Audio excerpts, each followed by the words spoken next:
Halo semua, selamat pagi, siang, sore, dan malam.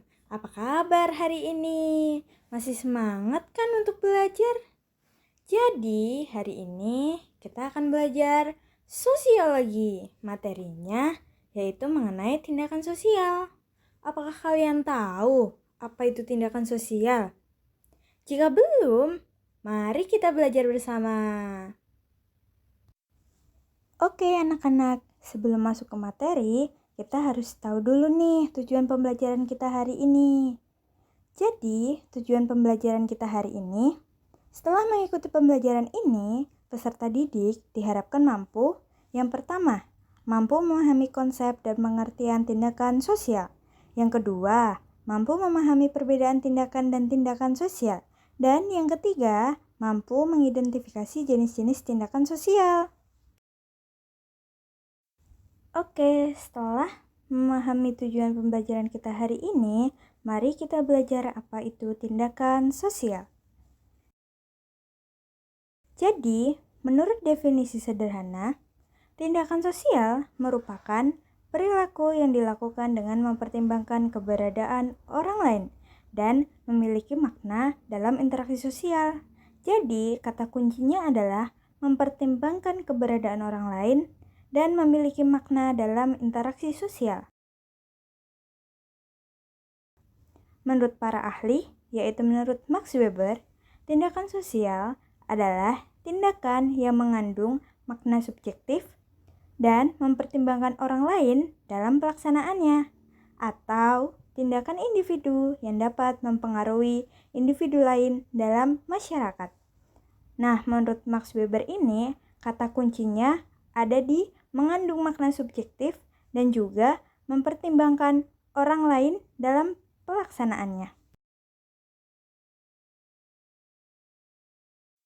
Kalian tahu nggak sih kalau tindakan dan tindakan sosial itu berbeda? Nah, mari kita cari tahu bersama.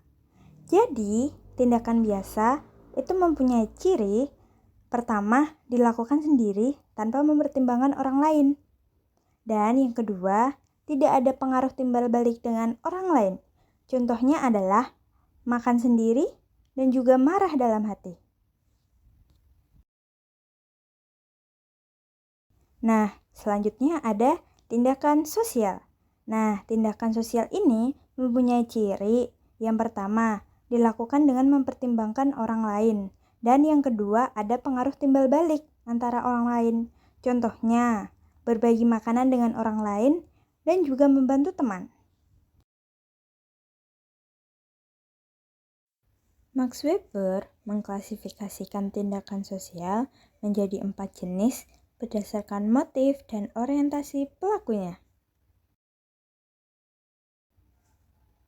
Tindakan sosial menurut Max Weber dibagi menjadi 4.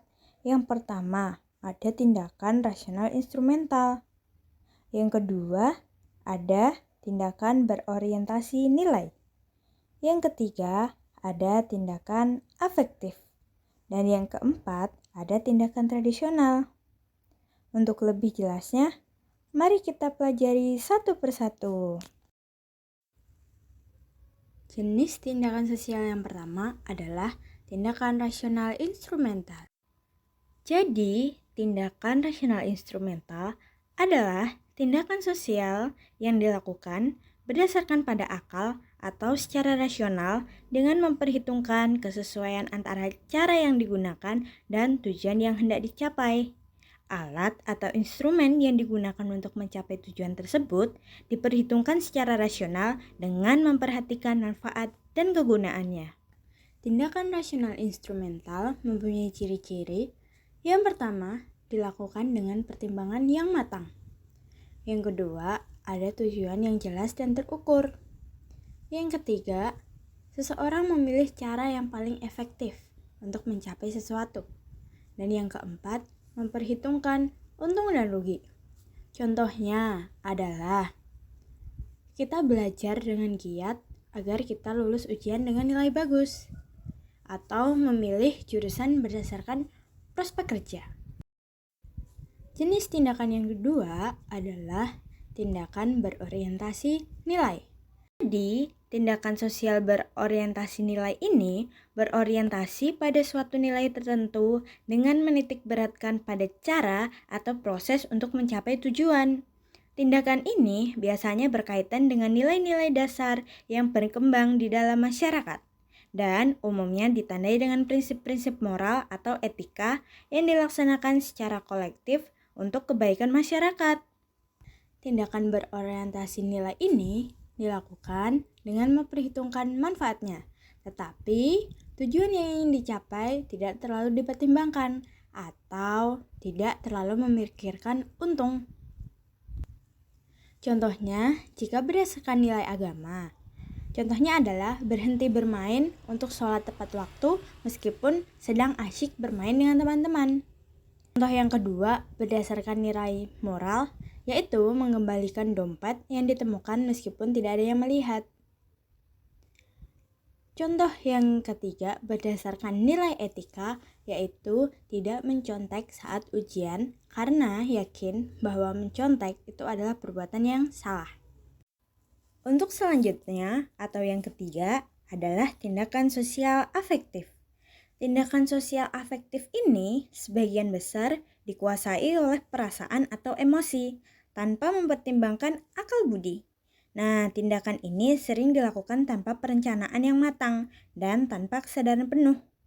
Tindakan ini akan lebih tidak terkendali jika dilakukan di tengah-tengah masa.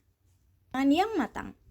Contohnya, menangis saat mendengar berita yang sedih. Terus juga contohnya ungkapan kasih sayang seorang ibu terhadap anaknya dengan memeluk atau menciumnya.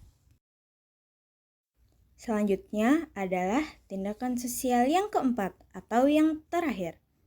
Tindakan sosial yang keempat ini adalah tindakan sosial tradisional.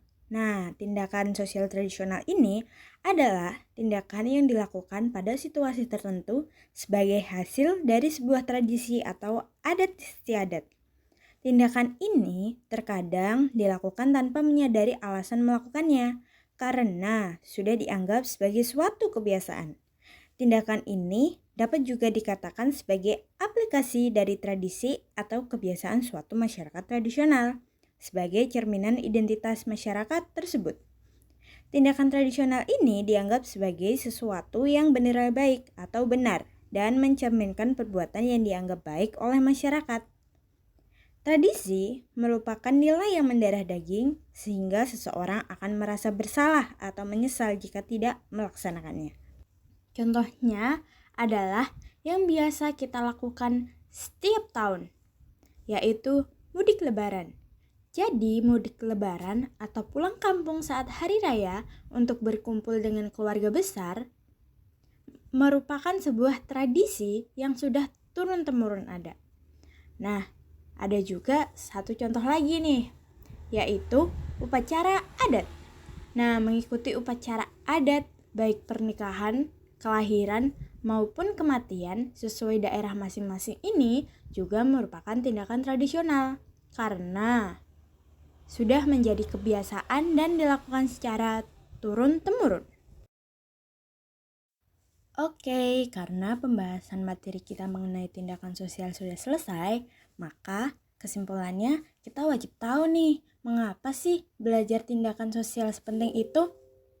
Jadi, belajar tindakan sosial yang pertama membantu kita menciptakan interaksi yang bijak. Jadi, dengan memahami tindakan sosial, dapat membantu kita memahami motif di balik tindakan orang lain sehingga kita bisa merespon dengan tepat.